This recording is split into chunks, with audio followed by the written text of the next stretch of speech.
welcome to the Deep Dive.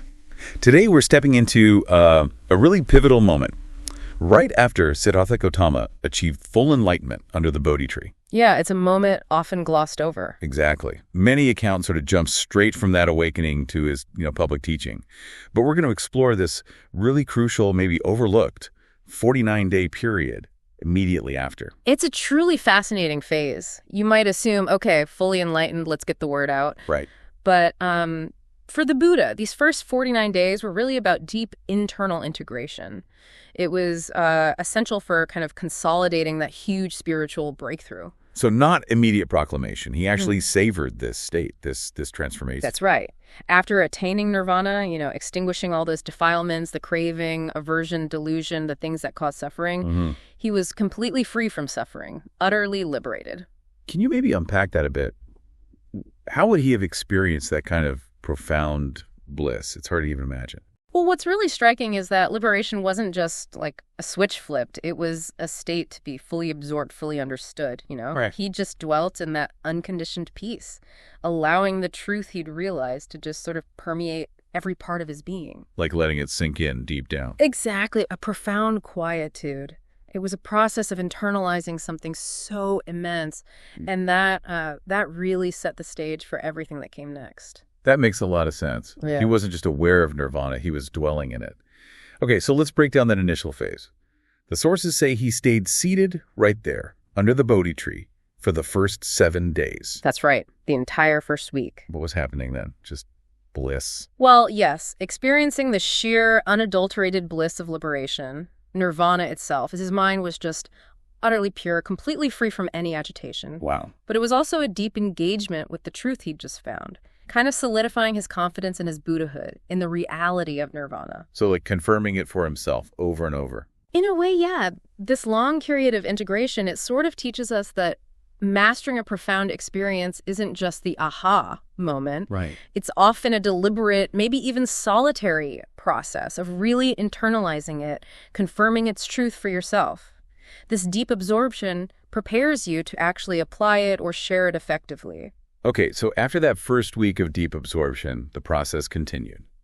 The sources say that over the next, 6 weeks or so, making up the full 49 days, he moved to different spots around the Bodhi tree. They're in Bodh Gaya. Yes, several significant locations. What were some of those? And what was happening there? Was it more reflection? Definitely more reflection, but maybe focused differently. He visited places like the Animeshlachana Satya. That's where he famously gazed at the Bodhi tree, apparently without blinking, for a whole week. A whole week. Wow. Why? It's seen as an expression of just immense gratitude for the tree, for what it represented in his journey to awakening. Okay, that's powerful. And Then he moved to the Ratanakampama Satya, the jeweled walkway. There, he paced back and forth. pacing. Yeah, deeply reflecting on the intricate principle of dependent origination. Grechi Chasamutpada? The core teaching. How everything arises because of other causes and conditions. Exactly. The real nuts and bolts of how existence works, according to his insight. And wasn't there also the Ratanagara Satya, the jeweled house? Yes, the jeweled house. There he meditated on the Abhidharma, the really systematic analytical teachings, diving deep into the ultimate nature of reality, dissecting all mental and physical phenomena. It's quite complex. So it paints this picture of like a silent, deep immersion, almost like he was double-checking every aspect of his awakening, confirming it from every possible angle. Absolutely. That's a great way to put it. Each location offered a different angle for reflection, Right. allowing him to review and confirm these profound truths from, his personal journey to the cosmic laws of karma and existence. It really shows a methodical process, not just a spontaneous flash of insight. It highlights how important it is to really integrate complex knowledge, doesn't it? Not just learn it, but integrate it. Precisely. To make it truly your own understanding. And then during one of these weeks, we get that incredible story of Muchalinda, the Serpent King. Ah, yes, Muchalinda, a beautiful story. What happened there amidst all this deep reflection? Well, the story goes that it started raining heavily. Bad weather, strong winds blew up. Okay. And Muchalinda, this powerful Naga king, a serpent king, came up from the earth. He coiled his body 7 times around the meditating Buddha. Wow. And then spread his great hood above him like an umbrella, shielding him completely from the storm. That's such a striking image. It's beautiful. Beyond the symbolism, harmony between the awakened one and nature, what do stories like that tell us about the effect of an awakened mind? I think it's a potent metaphor for inner peace, really. The Buddha's serenity was supposedly so profound that even with all that external turmoil, the rain, the wind, he remained completely undisturbed.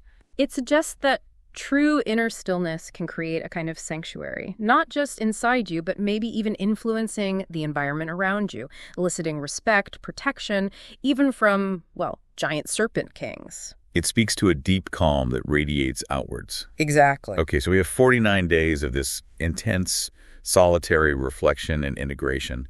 And then a really crucial decision point comes up. The sources say, initially, the Buddha actually hesitated to teach. Yes, that's a key part of the narrative. He hesitated. Why? I mean, he'd found the path out of suffering. Why wouldn't he immediately share it? Well, he perceived the truth. He'd realized the Dharma as incredibly deep, so subtle, so profound. Okay. That he seriously questioned whether ordinary people, people still caught up in greed, hatred, delusion, whether they could possibly grasp it. He felt it might just be too difficult for them to understand. Ask about something. To hold the ultimate truth and worry, it's too much for people. It shows how subtle he understood the Dharma to be. So what changed his mind? What led him to decide, yes, I will share this path? It was an intervention, according to the texts. The great deity, Brahma Sahampati, appeared before him. Brahma himself. Yes, and he humbly pleaded with the Buddha to teach. Brahma argued that, look, there are beings out there with little dust in their eyes. Meaning ready or capable enough of understanding his message, even if many others might not be. Some were ready. He urged the Buddha not to withhold the Dharma for the sake of those who could benefit. And that appeal worked. That was the turning point. It seems so. That appeal, combined with the Buddha's own inherent boundless compassion, his karun. Compassion, karuna. Out of this immense love and empathy for all suffering beings, the Buddha resolved, okay, I will share this path to liberation. His personal freedom would now become a universal offering. So that shift from solitary realization to compassionate action, right? That's the pivot. It's absolutely pivotal. That decision is what set the stage for the Dharma to spread across the world. So let's bring it all together then. These 49 days after enlightenment, they weren't just a pause. They were a period of profound integration. Absolutely essential, yes. For consolidating his own Buddhahood, solidifying his understanding, and building that resolve to teach. It really marked that crucial transition, didn't it? Yeah. From his kind of solitary quest for truth to launching this compassionate mission to guide humanity. Perfectly put. The stage was now fully set for him to, as they say, turn the wheel of Dharma and establish the Sangha, the community. This whole period, it really makes you think about something important. Even after achieving the ultimate state enlightenment, the Buddha didn't just rush out. No. He took this significant time for deep internal processing, quiet understanding, before acting. Yeah, and what does that teach us, maybe? It suggests that pausing for reflection, even after you have a big aha moment or grasp something new and profound, that pause can be a really crucial step. It prepares you to actually make an impact, to share that wisdom effectively. So taking time to fully integrate something new into our own lives, letting it really sink in. Right. It empowers us to then share it or apply it with much greater clarity, wisdom, and maybe even effectiveness. It's about embodying the understanding before trying to explain it. A powerful lesson in itself, right there in those first 49 days.